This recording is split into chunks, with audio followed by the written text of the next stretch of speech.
Friends, welcome to Jhuma kitchen. আশা করি আপনারা সবাই ভালো আছেন। আজকে আমি নতুন রেসিপি নিয়ে আসছি, চিংড়ি আলু ঝিঙে দিয়ে তরকারি, সানডে স্পেশাল। কড়াই আমি বসিয়ে দিয়েছি, তেল আমার গরম হয়ে গিয়েছে। এখানে আমি চিংড়ি মাছগুলো একে একে ভেজে নিব। চিংড়ি মাছ আমার লাল হয়ে গিয়েছে, এখন আমি নামিয়ে নিব।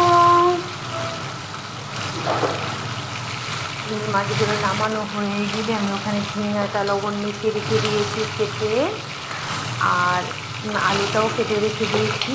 আর আলুটা ফ্রাই হতে হতে আমি মশলাটা করে নেব। এখানে জিরে ফোড়ন দিয়ে দিলাম। জিরে ফোড়ন দিয়ে এখন আমি এখানে আলুটা দিয়ে দিব।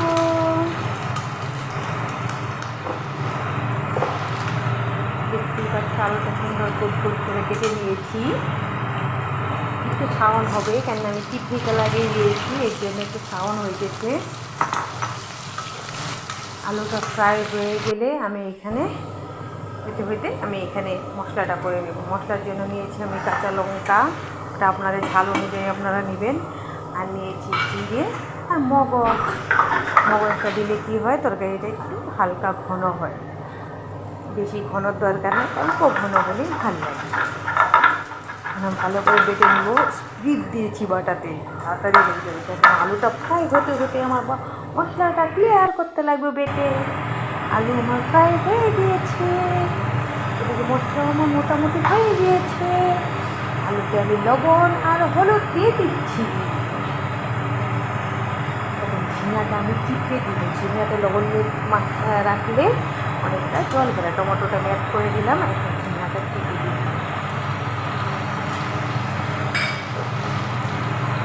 ঝিঙাটা চিপে দিয়ে আমি ওদের মশলাটা একদম মিক্সিং করে নিয়ে আসবো। আমার জিরে আর মগজটা হয়ে গেছে, লঙ্কাটা হয়ে গেছে, কিন্তু শুধু কোথায় নিয়ে এসে এটা আমার অ্যাড করে দিই।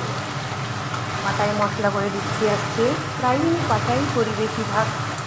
মিষ্টি মশলাটা কত টেস্ট আসে না খাবার জন্য। মশলাটা রেডি, এখন নিয়ে নিচ্ছি কাটিয়ে। দেখতেই পাচ্ছেন আমার পাটাটা একদম ছোট্ট। বড় পাটাও আছে, কিন্তু বড় পাটাটা ভালো না, সমান না। দিয়ে দিচ্ছি এখানে, ভালো করে কষিয়ে নিব তরকারিটা। ঝিঙের থেকে তো জল বেরোবে যতই চিপা দিই। এই রেসিপিটা যাদের ভালো লাগে তারা লাইক কমেন্ট শেয়ার করবেন। যারা পেজটিতে নতুন আছেন সাবস্ক্রাইব করবেন। কালারের জন্য একটু শুকনো লঙ্কার গুঁড়ো দিব।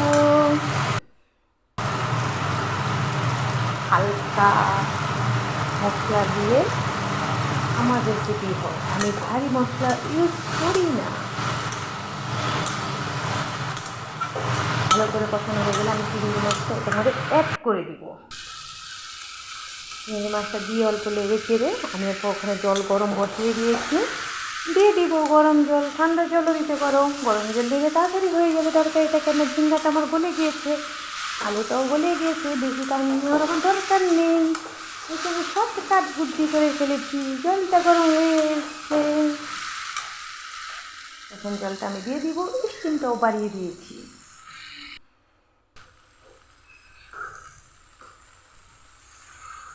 যার যতটুকু জল লাগবে সে পরিমাণে দেবে। কেউ মাখা মাখা খেতে ভালো লাগলে মাখা মাখা খাবেন, কেউ পাতলা খেতে ভালো লাগলে পাতলা করে না। আমি মিডিয়াম রাখবো, বেশি ঝোলও রাখবো না, বেশি শুকনো শুকনোও করবো না। আমার উতলা এসে পড়েছে। ফ্লেভারের জন্য কয়েকটা কাঁচা লঙ্কা দিয়ে দিলাম, ওটা অপশনাল, আপনারা ইচ্ছা করলে দিতেও পারেন, নাও দিতে পারেন। ধনেপাতা দিয়ে এখন আমি নামিয়ে নেব, সার্ভ করে দিব। কালারটা খুব সুন্দর এসেছে। যাদের পছন্দ হয়েছে তারা লাইক কমেন্ট শেয়ার